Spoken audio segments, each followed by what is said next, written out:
imagine getting your hands on the last letter, the final wisdom, from a 95-year-old legend of finance. An icon, really. Exactly. We're talking Warren Buffett. Of course. And his 2025 letter to Berkshire Hathaway shareholders, no less. This, my friends, is like a cheat sheet, a direct line to understanding the mind, the logic behind a 60-year investment empire. That's exactly what we're doing today, breaking it down. We're going to skip the boring financial reports. Oh, yeah. And we're going to get straight to the core, the DNA of Buffett's success, the principles that have guided him for decades. It's amazing. Just looking at the numbers from 2024 alone, it's mind-blowing. Operating profit up a whopping 27% to $47.4 billion. Huge. It's huge. They're sitting on, get this, an unprecedented $334.2 billion in cash. Yeah. And since 1965, hold on tight, the company's market value has exploded 5.5 million times. It's hard to even fathom that. I know, right? Just let those numbers sink in for a second. Wow. It's absolutely remarkable.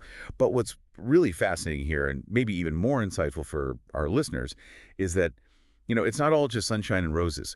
Buffett himself, he's very honest about it, mentioning that actually 53% of Berkshire's 189 subsidiaries, they saw profits decline. Oh, really? Yeah. And they also took a hit, a significant loss, $1.3 billion from the LA fires. Wow. So it's not all smooth sailing, even for the Oracle of Omaha. I mean, facing that kind of mixed performance across such a vast empire, it really makes you think, what's the bedrock, the fundamental belief that allows him to confidently say, and I'm quoting here, errors will eventually disappear and winners will forever bloom. Right. What's the philosophy? Yeah. What's the underlying philosophy at play? I think that statement, it really gets to the heart of it. And it introduces this core theme that we want to explore today, the power of long-termism. Long-termism. Okay. It's more than just being patient, holding on to investments for a long time.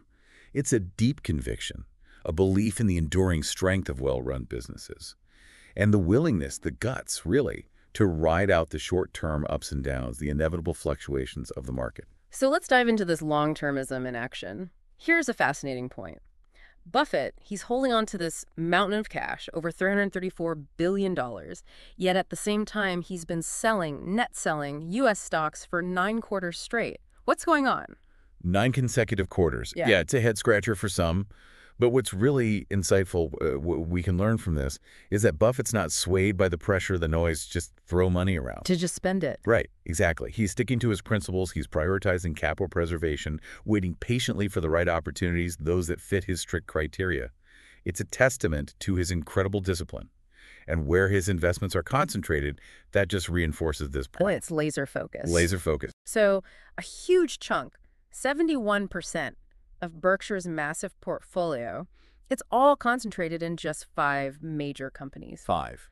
Now, the letter, it doesn't name all of them beyond, the big names, Apple, Coca-Cola, but still, that level of concentration, it sends a powerful message, doesn't it? It certainly does. It shows a deep conviction, a belief in a select few companies that Buffett and his team truly understand inside and out. They know them. Absolutely. And for our listeners, it highlights something really valuable. Focusing your research, your energy, your capital on a few companies that you genuinely get, rather than spreading yourself thin, trying to dabble in everything. Less is more, in a way. Exactly. Depth over breadth. Now, let's not forget those impressive returns from their investments in those Japanese trading companies, the 5 major trading companies. Right. Almost $10 billion in unrealized profits. That's a big win. A significant win. How does this fit into the overall strategy? It's fascinating because it shows that Buffett's not afraid to look beyond the U.S., beyond his home turf.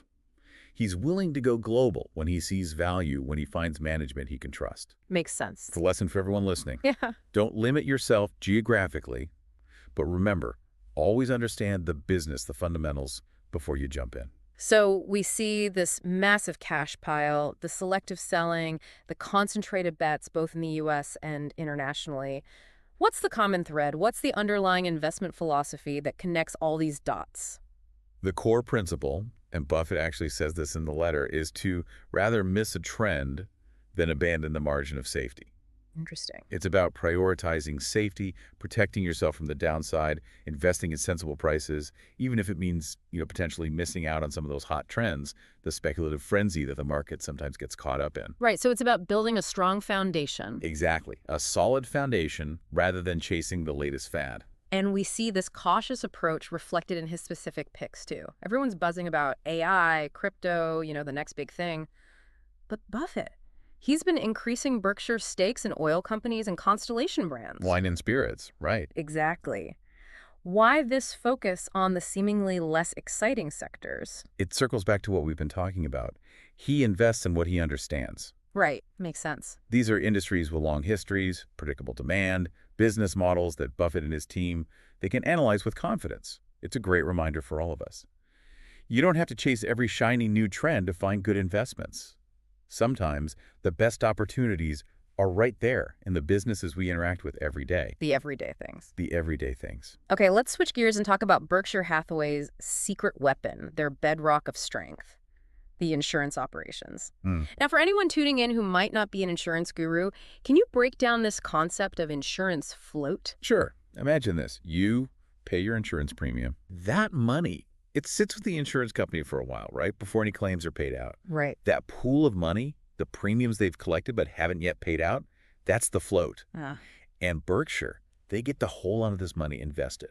Wow. What's really cool is that for a well-run insurer like Berkshire, this float, it's a stable, low-cost source of capital. It's like free money they can use to invest. Free money. I like the sound of that.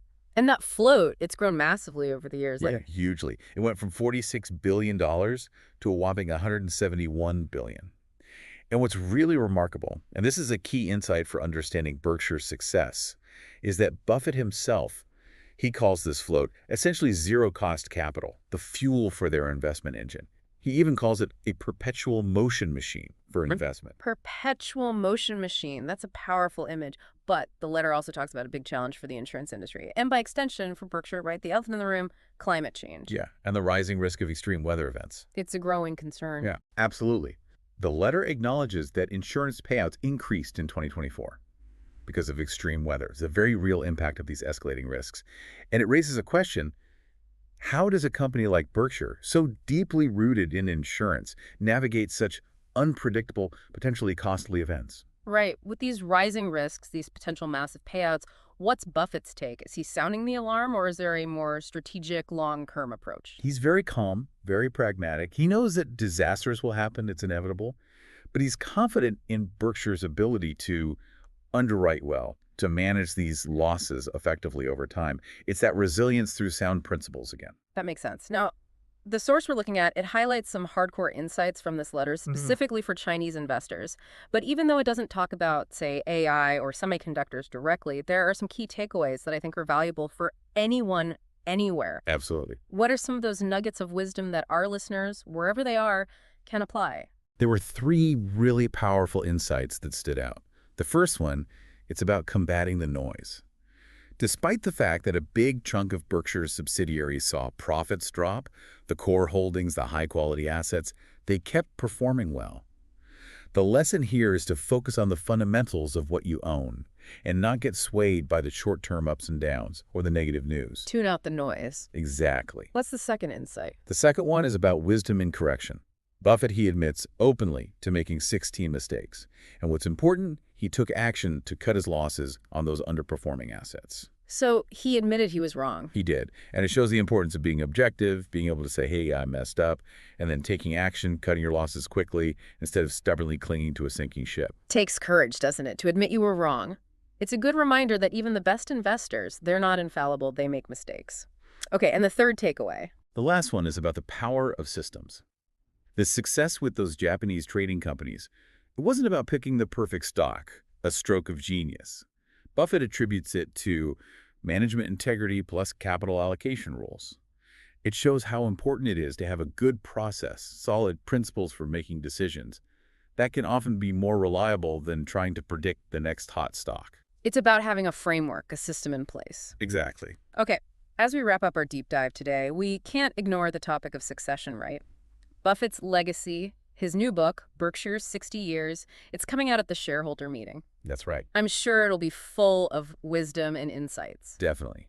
And it seems like Ajit Jain is the chosen successor, which gives a sense of stability and continuity for Berkshire's future. That's reassuring. And Buffett leaves us with some powerful advice in this letter. It's something that really speaks to his values, his core principles. Yeah, he does. What's that one piece of advice that stood out for you? It's a powerful statement. If you start deceiving shareholders, you will soon deceive yourself. It's a stark reminder of the importance of honesty, transparency in business. Absolutely. It's about integrity. It goes beyond just the numbers. This letter, it's almost like a guide to business ethics.